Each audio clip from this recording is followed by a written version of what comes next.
ఆడుకోవడానికి వీలు లేదు. ఈ విషయం మీరు గుర్తుపెట్టుకోవాలి. ఒకప్పుడు మనం చాలా బాధపడ్డాం.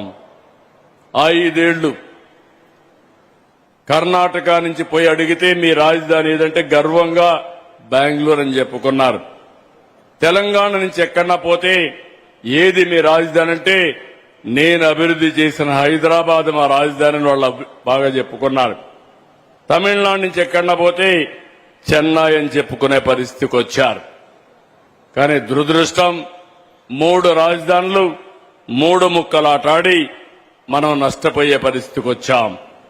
ఈ రోజు మిమ్మల్ని అందరికీ ఒకటే విజ్ఞప్తి చేస్తున్నా, మీరందరూ గర్వపడేట్టుగా రాయలసీమను అభివృద్ధి చేస్తా. మీరందరూ కూడా గర్వంగా చెప్పుకునే విధంగా మీ రాజధాని ఏదంటే కాలరెత్తుకుని అమరావతిని చెప్పే విధంగా చేసే బాధ్యత ఎన్డీఏ ప్రభుత్వానిదని మరొక్కసారి హామీ ఇస్తున్నాం. అంతేకాకుండా ఈరోజు ఇంకొక విషయం కూడా మీ అందరికీ అర్థం కావాలి. రాజకీయాలు ప్రజల కోసం చేసేటివి. హింసతో రాజకీయాలు జరగవు.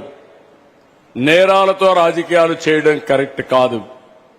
నేను తీవ్రవాదులతో పోరాడాను, నా కోసరం కాదు, సమాజం కోసరం.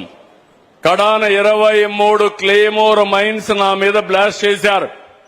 నేను ఆ రోజు కూడా భయపడలేదు.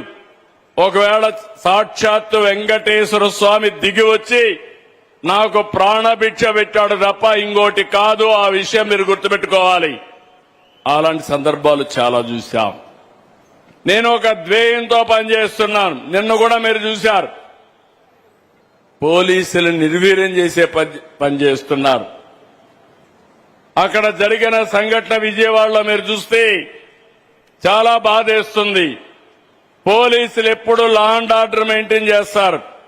మన ఆస్తులు కాపాడతారు, మన ప్రాణాలు కాపాడతారు. ఇంకో పక్కన ఎన్నో టెన్షన్లుంటాయి. తీవ్రవాదులు సంఘ విద్రోహ శక్తులపైన పోరాడతారు. అలాంటి చేసినప్పుడు ఇటీవల కాలంలో ఎక్కడ చూసినా గంజాయి బ్యాచ్ వచ్చింది, బ్లేడ్ బ్యాచ్లు వచ్చాయి.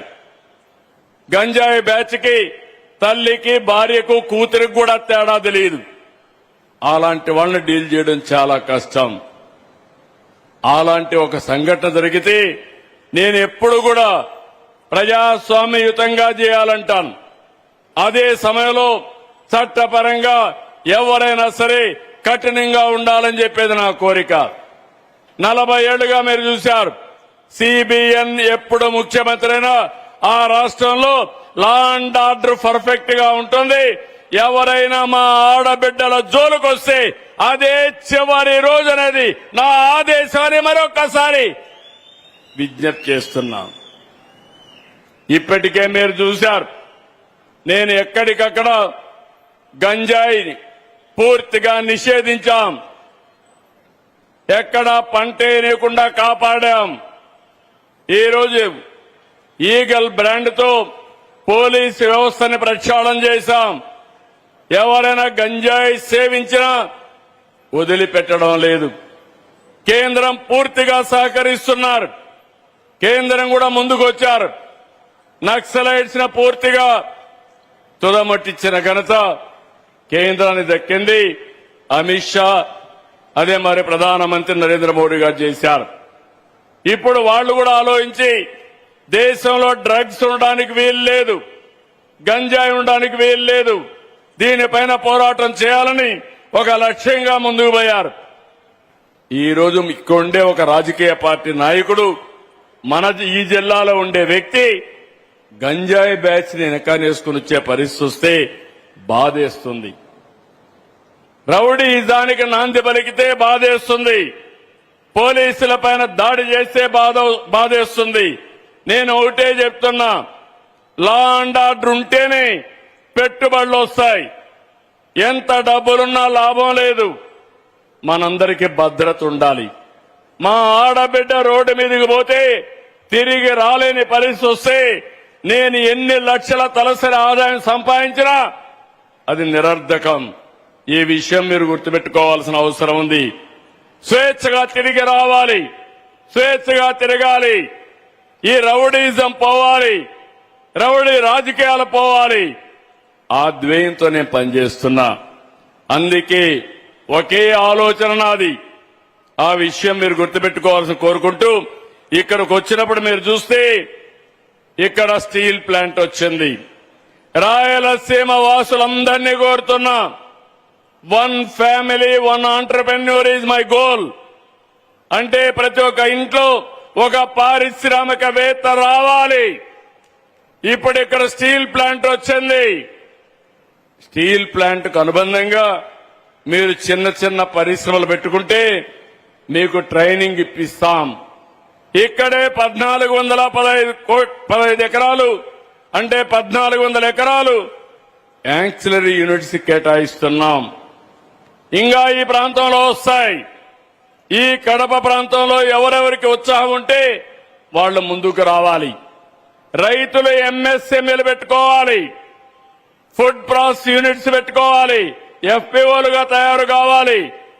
దానికి కావలసిన రుణాలు ఇచ్చి 1 ఫ్యామిలీ 1 ఆంటర్‌ప్రెన్యూర్ కింద ముందుకు తీసుకుపోతాం. ఇది కష్టమైన పని కాదు. ఇటీవల నేను చూశాను, మా డాక్రా సంఘాలు 1,45,000 మంది ఎంఎస్సీలు పెట్టుకుని మైక్రో ఆంటర్ప్రైజ్ చేసి దేశానికి ఆదర్శంగా నిలబడ్డారు. ఈ సంవత్సరం 5 లక్షలు చేస్తున్నాం. కడప జిల్లా మీరు ఒకసారి చూస్తే 20.5 గిగావాట్ సోలార్ వస్తా ఉంది, విండ్ వస్తా ఉంది, పంపుడ్ స్టోరేజ్ ఉంది. ఇక్కడనే మీరు చూస్తే సోలార్ వచ్చింది, పక్కనే విండ్ మిల్స్ ఉన్నాయి, పక్కనే మన గండికోటలోనే పంపుడ్ స్టోరేజ్ వస్తా ఉంది. ఈ విషయాన్ని మీరు గుర్తుపెట్టుకోవాల్సిన అవసరం ఉంది. ఈ 3 కలిపి అవసరమైతే బ్యాటరీ కూడా పెట్టుకుంటే కడప జిల్లా గ్రీన్ ఎనర్జీకి హబ్గా తయారవుతుంది. ఏ వస్తువు కూడా గ్రీన్ ఎనర్జీతో తయారు చేసి ప్రపంచానికి ఆదర్శం అవుతుంది. ఈ ప్రభుత్వం ఎప్పుడు కూడా ముందు చూపుతో పనిచేస్తాం. ఈరోజు గండికోట మీరు చూస్తే మైలవరం గండికోట 30 టీఎంసీ నీళ్లు పెట్టుకునే అవకాశం ఉంది. జిల్లాలో 80 టీఎంసీ నీళ్లుండే రిజర్వాయర్లున్నాయి. ఇంకా వర్షాలు పడలేదు. అయినా కూడా ఈ కడప జిల్లాలో ఉండే రిజర్వాయర్లో 48 టీఎంసీ నీళ్లు స్టోరేజ్ ఉంది. ఇది ముందు చూపు. పోయిన సంవత్సరం అన్ని రిజర్వాయర్లు ఫుల్ గా పెట్టాం. కొంతవరకు 2 పంటలు వాడాం. ఇప్పుడు ఇంకా కూడా 45 టీఎంసీ నీళ్లుండే పరిస్థితి వస్తా ఉంది. అందుకే వ్యవసాయం కూడా గిట్టుబాటు ధర ఉండే వ్యవసాయం, హార్టికల్చర్, అక్వాకల్చర్ ఇవన్నీ పెడతాం. ఇంకో పక్క ఇండస్ట్రీని, సర్వీస్ సెక్టర్ని ముందుకు తీసుకెళ్తాం. ఇప్పుడే మేము వెళ్ళినప్పుడు కన్యకా పరమేశ్వర టెంపుల్కి వెళ్ళాం. ఆ టెంపుల్ చూశాను.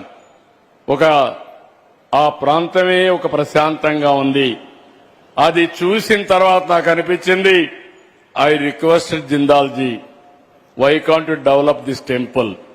Immediately he promised me he is going to make it one of the best temple with his funds. నా ఆలోచన ఎప్పుడు కూడా ఎక్కడైనా ఒక చిన్న పని ఉంటే ఏ విధంగా భాగస్వాములు చేయాలనో చేసే